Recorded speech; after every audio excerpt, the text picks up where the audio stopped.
आदरणीय दर्शकों, आपका फिर से होप हिंदी चैनल में आपका स्वागत है। और बड़े अच्छा लग रहा है कि मैं अपने इस सीरीज़ के दूसरे अंतिम में छोर पे हूँ। इसके बाद एक और सीरीज़, एक और भाग होगा और मैं चाहती हूँ कि आप ज़्यादा से ज़्यादा लोगों को इसको सुनाइए, शेयर कीजिए, सब्सक्राइब कीजिए, ताकि परमेश्वर आपको आशीष दे। आइए प्रार्थना करेंगे। हे हमारे महान स्वर्गीय पिता परमेश्वर, फिर से तेरे पास आते हैं, तेरा धन्यवाद देते हैं कि तूने मुझे अपने वचनों के द्वारा ये संदेश लोगों में पहुंचाने में सहायता की है। जब आज के संदेश में हम जा रहे हैं, फिर भी हम चाहते हैं कि तू पवित्र आत्मा के द्वारा अपने वचन मेरे मुंह में डाल। जो मैं बोलूं वो पवित्र आत्मा के द्वारा बोलने वाली बनूं। और मैं चाहती हूँ कि जो दर्शक इसको सुने वो आशीषित हो, उनके परिवार आशीषित हो। ये संदेश में लोग मुझे ना देखें बल्कि तुझे देखने वाले बने। यही मेरी प्रार्थना है, सुनो ग्रहण कर, आमीन। आइए आज एक और संदेश की ओर बढ़ते हैं। और आज जो हमारा संदेश है वो है पीतल का बना हुआ सांप। अब हम देखते हैं कि यहाँ पे गिनती उसका 20वां अध्याय और उसकी 4 आयत से हम पढ़ेंगे। इस पे आज हम गौर करेंगे 9वीं आयत तक। और ये हम जो संदेश आज देख रहे हैं, हम देख रहे हैं कि ये जो लोग हैं, ये इस्राएली लोग हैं। ये वो लोग हैं जो एक पल परमेश्वर के पास आ जाते हैं और दूसरे पल परमेश्वर से दूर हट जाते हैं, परमेश्वर को बुरा भला भी कहने लग जाते हैं और जो परमेश्वर का जो भक्त है उसको भी बुरा भला करते हैं। यहाँ पे हम देख रहे हैं 4वीं और 5वीं आयत में अगर देखा जाए तो ये लोग जो है होर पहाड़ से कूच करके और ये लाल समुद्र का मार्ग लेते हैं और एदोम देश के बाहर बाहर घूमकर जाते हैं। और लोगों का मन जो है मार्ग के कारण व्याकुल हो गया। अब परमेश्वर ने इन्हें 40 साल तक वो जंगल में एक पहाड़ से दूसरी पहाड़ की ओर इन्हें घुमाया, जिससे पहले इन्हें वो प्रॉमिस लैंड में लेके जाता जो उसने इनसे वायदा किया था। वो देखना मांग रहा था कि इन इस्राएलियों का जो व्यवहार है वो कैसा है, क्या इनमें कुछ तब्दीली आई है, क्या ये परमेश्वर की दुहाई दे रहे हैं या ये परमेश्वर को साथ विद्रोह कर रहे हैं, या परमेश्वर को बुरा भला कर रहे हैं, या परमेश्वर के भक्त को बुरा भला कर रहे हैं। ये चीज़ परमेश्वर जो है इनकी परीक्षा ले रहा था। इसलिए इन्हें 40 साल तक एक पहाड़ से दूसरे पहाड़, एक नदी से दूसरे नदी, लाल समुद्र से पार करते हुए इनको लेता हुआ जाता है। और ये देखता है कि ये 40 साल में भी इन लोगों का जो व्यवहार है वो वैसे का वैसे ही है। अब आप सोच रहे होगा क्या व्यवहार है। यहाँ पे देखो कि ये लोग जो है परमेश्वर के प्लान को रिजेक्ट करते हैं। ये जो है यहाँ पे कह रहे हैं व्याकुल हो गया, परमेश्वर के विरुद्ध में बात करने लगे। ये इस्राएली कौम, और आज हम इस्राएली कौम हैं, वो इस्राएली और हम आज के नए ज़माने के इस्राएलियों में कोई अंतर नहीं है, क्योंकि हम भी परमेश्वर के विरुद्ध बोलना शुरू कर देते हैं और हम कहते हैं हम परमेश्वर के बच्चे हुए चुने हुए कौम हैं। यहाँ पे इस्राएली परमेश्वर के विरुद्ध में बातें कर रहे हैं और परमेश्वर के खिलाफ तो कर ही रहे हैं, लेकिन वो मूसा को भी बुरा भला कह रहे हैं। यहाँ पे जो है परमेश्वर ने इनसे वायदा किया था कि मैं तुम्हें प्रॉमिस लैंड ले जाऊंगा, लेकिन परमेश्वर इनके व्यवहार को देख के, इनके रवैयों को देख के जो है उसे थोड़े समय के लिए इन्हें और समय देता है ताकि ये अपने रवैये, अपने व्यवहार को बदले, लेकिन ऐसा नहीं होता। परमेश्वर ने इन्हें खाने के लिए सामान दिया। यहाँ पे लिखा हुआ है, मूसा से कहा तुम लोग हमको मिस्र से जंगल में मरने के लिए क्यों लाए हो? तुम लोग हमको जंगल में मरने के लिए क्यों लाए हो? उनका विश्वास परमेश्वर से उठ गया है, वो परमेश्वर पे विश्वास नहीं कर रहे हैं। फिर दूसरी चीज जो यहाँ पे कहते हैं, वो कहते हैं यहाँ पे ना तो रोटी है और ना पानी है और हमारे प्राण इस निकम्मी रोटी से दुखित है। अजीजों, बड़ी अजीब बात है कि अगर रोटी को निकम्मा कहा जाए, वो मन्ना जो फरिश्ते लोग खाते थे, परमेश्वर ने उनको वो दिया। वो मन्ना ऐसा खाना था जो कि इनको तंदुरुस्त रखता। ये परमेश्वर इनको सिखाने की कोशिश कर रहा है कि जो खाना परमेश्वर दे रहा है वो बड़े प्यार से वो परमेश्वर उनके लिए गिराता था, सबत को नहीं गिराता था। और इसने इन लोगों ने उस खाने को निकम्मा बता दिया। कह रहे निकम्मी रोटी से दुखित है। उन्हें वो मन्ना जो 40 साल तक परमेश्वर ने खिलाया, उनको वो अच्छा नहीं लगा, और इसलिए परमेश्वर को जो है इनके ऊपर गुस्सा आता है, क्योंकि ये मूसा को विरोध बोल रहे हैं, मूसा को गुस्सा कर रहे हैं, हारून को गुस्सा कर रहे हैं, और परमेश्वर को भी गुस्सा कर रहे हैं, और कह रहे हैं कि निकम्मी रोटी से हम दुखी हो गए हैं। परमेश्वर को बड़ा दुख होता है, बड़ा गुस्सा भी आता परमेश्वर के इनके ऊपर कि ये वो मन्ना जो दे रहा है उसको ये निकम्मी रोटी कह रहे हैं। इन्होंने उसका मूल्य नहीं समझा कि परमेश्वर उन्हें क्या दे रहा है, और इसलिए जो है वो बुरा भला कहने लगे। अतः यहोवा ने उन लोगों के में तेज विष वाले सांप भेजे जो उनको डसने लगे, और बहुत से इस्राएली मर गए। परमेश्वर का जब गुस्सा लोगों पे आता है तो परमेश्वर पूरी तरीके से जो है उनके ऊपर गुस्सा डालता है। जब लोग पछतावा करते हैं, परमेश्वर जो है उनको क्षमा कर देता है। यहाँ पे परमेश्वर ने जहरीले सांप जो है इस छावनी में डाल दिए। अब हम देखें, अगर ये छावनी जो है ये ज़्यादा बड़ी नहीं है, इसमें जो है कम से कम नहीं तो 2 से 4 लाख के इस्राएली लोग रहते हैं, और ये यहाँ पे जो है एक दूसरे के साथ रहते हैं, इनके टेंट पास पास है। और जब सांपों ने इन्हें डसना शुरू किया तो ये लोग जो हैं कुछ नहीं कर पाए। जो जहरीले सांप थे, थोड़ा सा मैं उसके बारे में बताऊंगी। ये जो जहरीले सांप थे, वाइपर्स जिन्हें कहते हैं, सबसे खतरनाक सांप होता है, बहुत ही जहरीला था। जब वो काटता है तो उसका नुकसान देखें क्या होता है। उसमें जो है उसका अगर जिस समय ये सांप परमेश्वर ने इनके छावनी में भेजे, ना तो वहाँ कोई हॉस्पिटल था, ना वहाँ कोई इंजेक्शन देने वाला था जो जहर को काट सके, और ना वो कोई देखभाल डॉक्टर था जो इनकी देखभाल करे। ये जो जहरीले सांप जो इसने डाले थे, उनको देखा जाए तो वो इतने ज़्यादा खतरनाक सांप थे कि जहाँ उन्होंने काटा, थोड़ी ही देर में वो जो खाल है उसका रंग बदलना शुरू हो जाता था।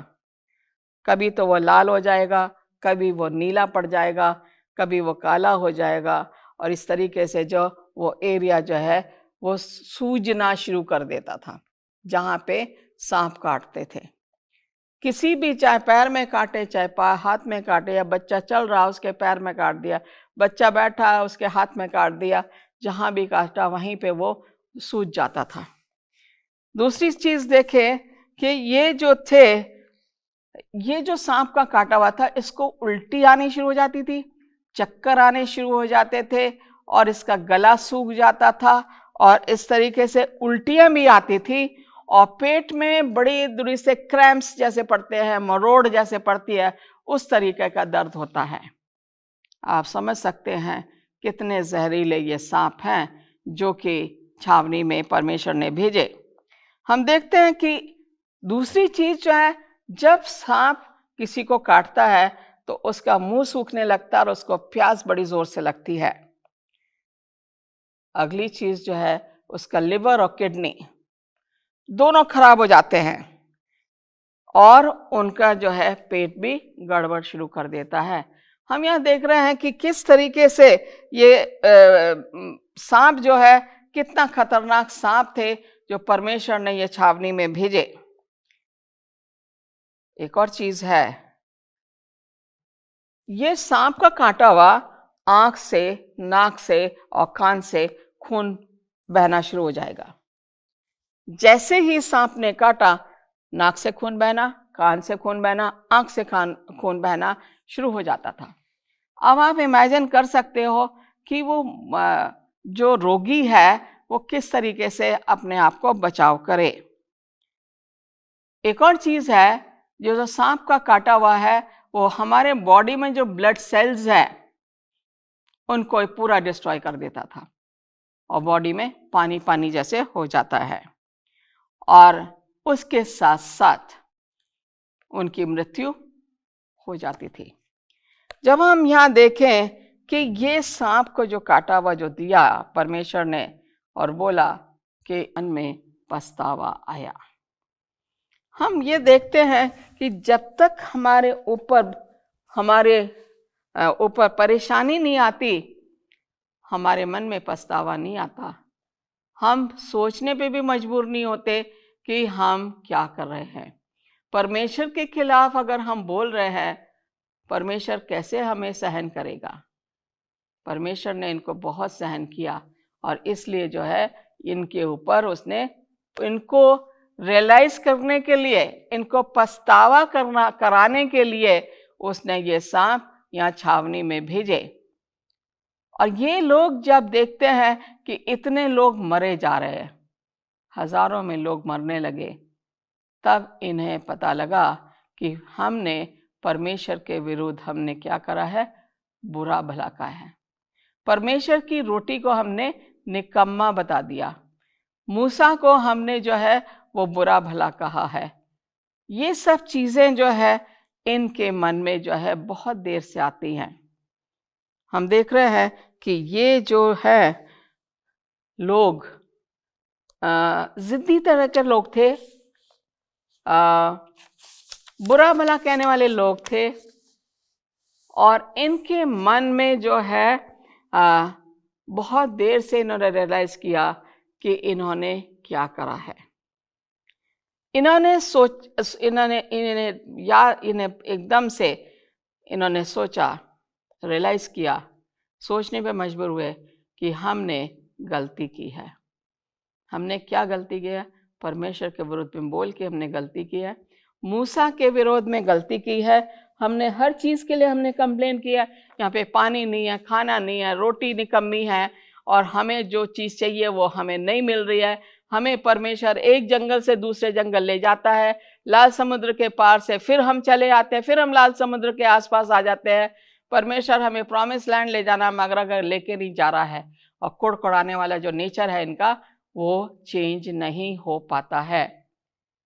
हम देखते हैं कि अब जो है जब इन्होंने सोचा, मूसा के पास आते हैं और मूसा से कहते हैं हमने पाप किया है। जब ये मूसा को बोलते हैं हमने पाप किया है, परमेश्वर हमें वहां तक ला देता है कि हम सोचने पर मजबूर हो जाएं कि हमारा पाप कितना सीरियस है, कितना गहन है। और जब हम अपने पाप के बारे में सोचते हैं तब हम चाहते हैं कि हमें इस पाप से छुटकारा मिले। अब इनको इस पाप से छुटकारा मिलना था और इन्होंने मूसा के पास आके कहा हमने परमेश्वर के विरोध हमने पाप किया है, हमने तेरे विरोध में हमने पाप किया है, हमने बहुत बुरा भला कहा है, परमेश्वर के दी हुई आशीषों को हमने माना नहीं है। और इस तरीके से जो है वो मूसा से कहते हैं अब हमारे लिए परमेश्वर से प्रार्थना करें। अक्सर हम देखते हैं ये इस्राएली लोग जो है कुड़कुड़ाते हैं और फिर जाते हैं परमेश्वर के पास और अपने पापों का प्रायश्चित करते हैं। यहाँ पे भी ये मूसा के पास जाते हैं और कहते हैं परमेश्वर से हमारे लिए प्रार्थना कर। हमारे अंदर जो सोचने पे हम विचार करते हैं वो अजीजों ऐसे ही नहीं आ जाता। वो परमेश्वर अपना ख्याल हमारे अंदर लाता है और फिर हम जो है सोचने पे मजबूर हो जाते हैं। वो परमेश्वर जो है वो सोच डालता है कि हमने पाप किया है। परमेश्वर महान परमेश्वर है, वो हमें रियलाइज भी कराता है, वो हमें चाहता है कि हम माफ़ी भी करें, वो चाहता कि हम पछतावा भी करें। और इस तरीके से जो यहाँ पे लिखा है, वो एक पापी इंसान को ये बताता है कि तूने पाप किया है। वो बताता है कि तेरा समय है कि तू अब मुझसे माफी मांग। यहाँ पे कह रहे हैं ये लोग जो मन में जो है, एक सांप जो है, परमेश्वर ने बोला जब इन्होंने मूसा से कहा हमारे लिए परमेश्वर से प्रार्थना कर ताकि वो इस सांपों को इस छावनी से बाहर ले जाए। और हमारे छावनी में जो मृत्यु हो रही है हर परिवार में, उस परिवार की जो इस छावनी में जो मृत्यु हो रही है, परमेश्वर उसको रोक दे। हम अपने पापों का प्रायश्चित कर रहे हैं, अपने पापों को जो है हम परमेश्वर के सामने ला रहे हैं और हम चाहते हैं कि परमेश्वर हमें हमारे पापों की क्षमा दे।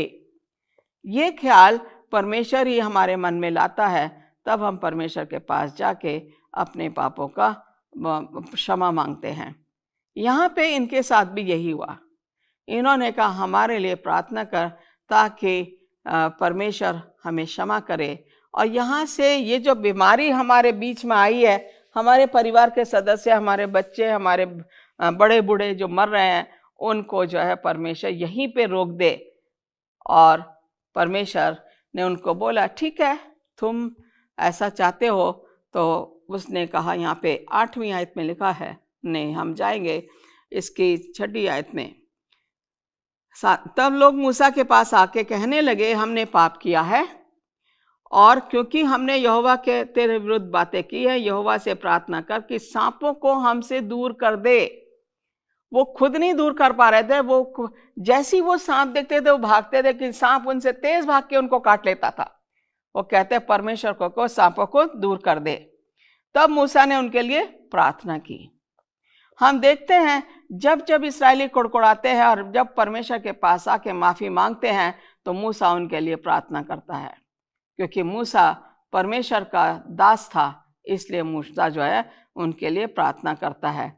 तब मूसा ने उनके लिए प्रार्थना की। 8वीं आयत में कह रहा है, यहोवा ने मूसा से कहा एक तेज विष वाले सांप की प्रतिमा बनवा के खंबे पर लटका।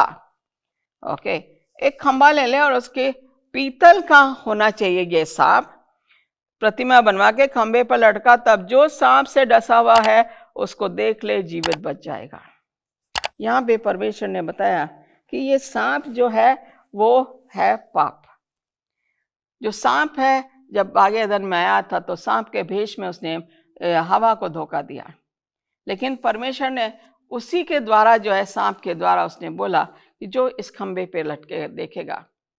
खंबा जाहिर होता है मसीह का क्रूस, कि जो इस खंबे को और देखेगा, सांप को देखेगा, वो इसके पाप जो है वो धुल जाएंगे और वो बच जाएगा।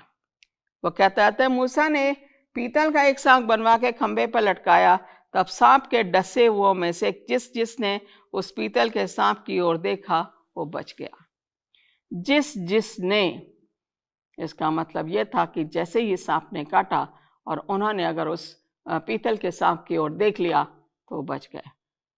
देखने का मतलब है उन्होंने अपनी निगाहें यीशु मसीह पे डाली, उन्होंने अपना पछतावा किया, उन्होंने उस सांप को देखा, पीतल के सांप को, उनका विश्वास बढ़ा कि परमेश्वर ने ये सांप जो बनाया है हमारे जीवन को सुधारने के लिए और हमें जो है बचाने के लिए। यूहन्ना 3:16 कहता है कि जो कोई उस पर विश्वास करे वो अनंत जीवन पाएगा। इस्राएली लोगों ने परमेश्वर के ऊपर विश्वास किया, तब उन्हें उस सांप से, उन सांपों से छुटकारा मिला जो कि उन्हें डस रहे थे। हमारे बीच में भी कई डसने वाले सांप हैं, आदमी के भेष में, शैतान के भेष में, जो हैं हमसे बुरे काम करवाते हैं, हमें बुराई की ओर ले जाते हैं। हमें उन डसने वाले सांपों से दूर रहना है। हम कहाँ जा रहे हैं? उन्होंने उस पीतल के सांप को देखा और उनको बचा लिया गया। परमेश्वर जो है हमें दिखा रहा है कि हमें परमेश्वर के साथ चलना है, परमेश्वर के विरोध में कुछ नहीं कहना है। जब हम परमेश्वर के विरोध में कुछ कहते हैं तो परमेश्वर हमें सजा देता है, और जब हम परमेश्वर के दास के विरोध में भी कहते हैं, तब भी वो हमें सजा देता है, जैसे इस्राएलियों को दिया। आज भी परमेश्वर हमारे साथ है। आज भी वो हमारा इंतजार कर रहा है ताकि हम नए जीवन में प्रवेश कर सके।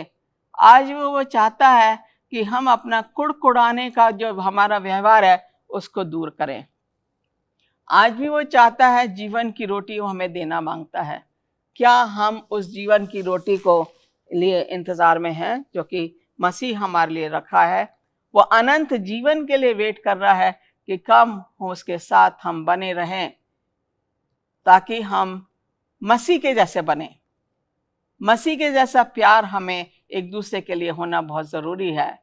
जब हमारा आपस में प्रेम बना रहेगा तो मसीह हमारे साथ हैं। लेकिन अगर हम एक दूसरे के खिलाफ कुछ बोल रहे हैं, किसी के विरोध में बोलते हैं, तो हम परमेश्वर के खिलाफ बोल रहे हैं। इसलिए हमारे लिए चेतावनी है कि हमें अपनी निगाहें परमेश्वर की ओर करनी चाहिए।